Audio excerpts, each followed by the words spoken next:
Hello everyone. Today I will be showing you my Android application One Stop. It's basically a utility app for the users who wants to search for the nearby locations by firstly retrieving their current location.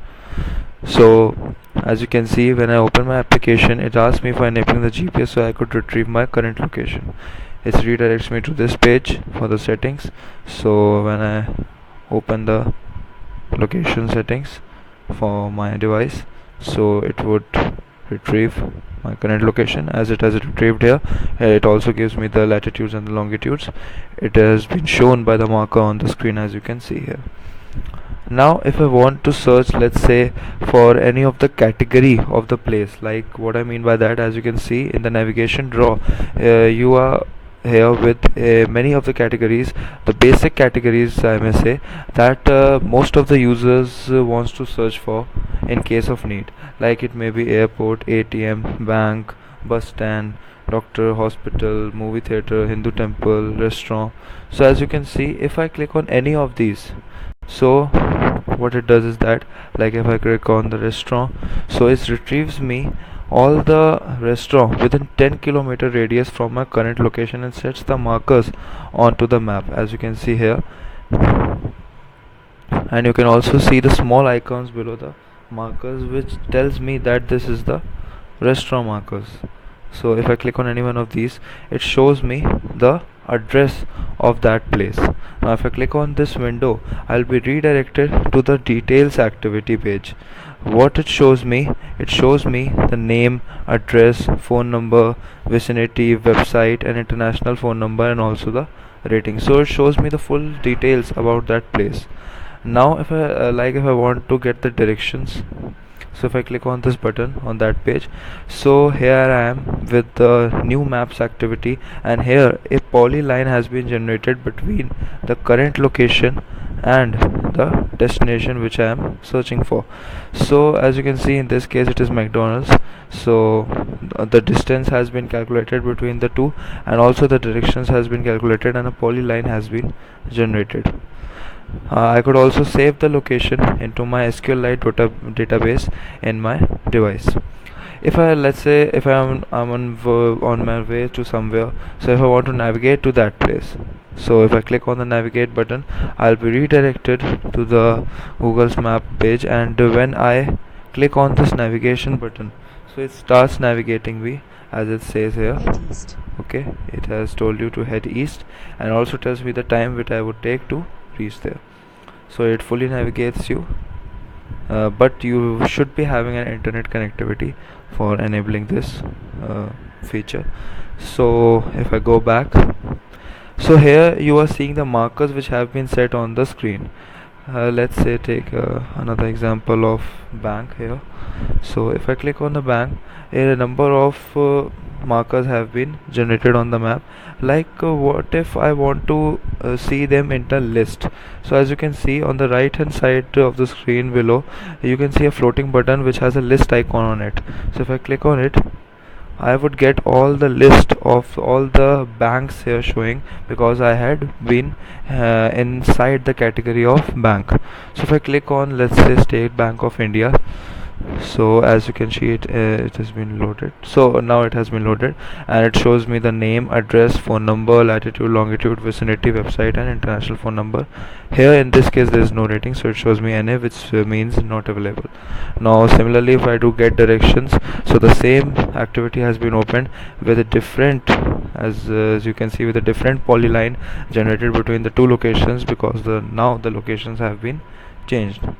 Maybe here we have the current location is not changed, but the destination has changed. It also shows me the distance in the similar way. In a similar way, you could also navigate and save the location into your database. So this was the place details activity, and it was the list of places activity. So what if now if you want to search for a choice of your, what if you want to search for a place that you may directly be knowing the name of?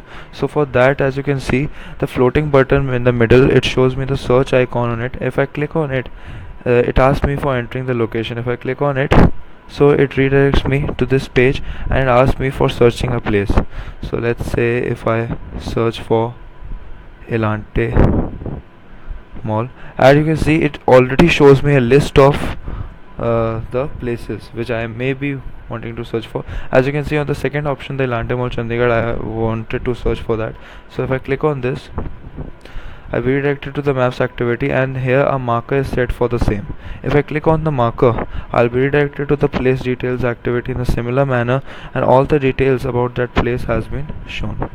In a similar way, if I could do the get directions, then a polyline has been generated between two and the distance has been shown with the same activity. As you can see on the top, there is a icon shown, and what is it? It shows me the local notification which is generated by the Android system. As you can see, it shows me the distance between the locations. And what it is that, like if say if you have closed the activity but now you want to see the activity again, or say the last seen location again, so if you click on that, you will be redirected to this place activity itself. So here I am back to my current location, as I am maybe zooming in to show you. So it shows me the current location. Now what if I want to see some of the distances, like I want to see the distance between two places of my own choice, not the current location and a place of my own choice, not a category place on my current location, but I want two different places to be inputted and to get the output. So for that we have provided you with the travel button in here in the navigation drawer. If I click on that, another maps activity has been opened, and in this there are from and to. It tells me to write in or input in the from location and the to location here. So if I click on the from location here, it redirects me to the same autocomplete activity, as I would say, because when you are writing on this for searching a place, so it auto completes. That's why I said that for a reason. Okay, so here let's write, if I want to write Elante Mall again, let's say. So if I click on this, it tells me the latitude and longitude of that place. And now if I want to click like I want to go for Gate Forum, let's say.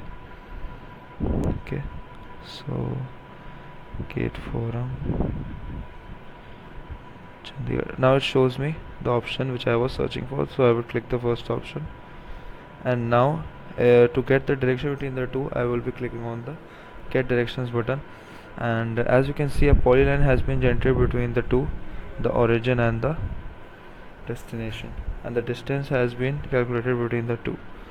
So it's very simple to see. And now we are back to our main activity, and you can see the current location has been generated. If I click on the left hand button, which is the GPS enabler button, it relocates the marker actually which is shown on the map. Actually it also does that within 20 seconds, but if you want to do it manually, so I have provided you with a floating button for it. Okay, so let's just take that look at notification. Now what if you are on your way but you're offline, but you below had a plan to go to that place, so you could also save a location, as I told you before on the last activity. And for seeing all those offline locations, there is a tab here, save locations. So as I click on this, I had many of the database entries beforehand also, so there are some of these. Okay, and some of these had been added by me itself. So if I click on any of these, like say this, so as you see, there are the details about the saved location are shown. So thus, even if you are offline, you can see this page and you can get all the details about the saved location.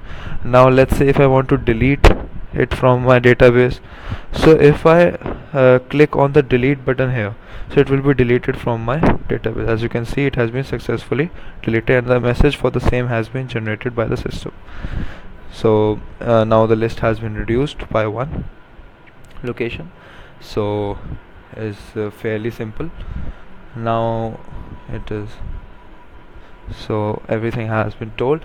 And if you want to know about the app much more than I told you in this video, if you are having any problems while using the app, so we have provided with you about app activity as well. In this you will be having most of your queries solved, so it helps the user a lot.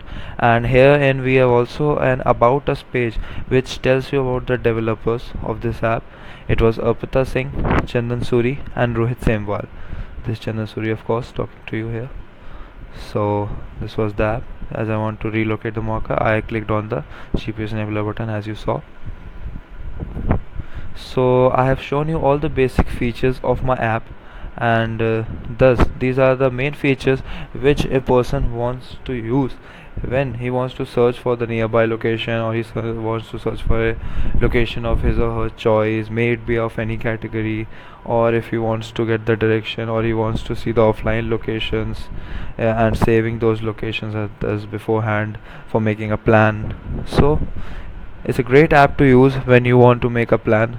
So next time when you want to go somewhere and having planned that before, so you could use this app in a much an interactive way, and you could use it for your convenience. So thank you. I've successfully shown this app. Thank you for having patience. Thank you.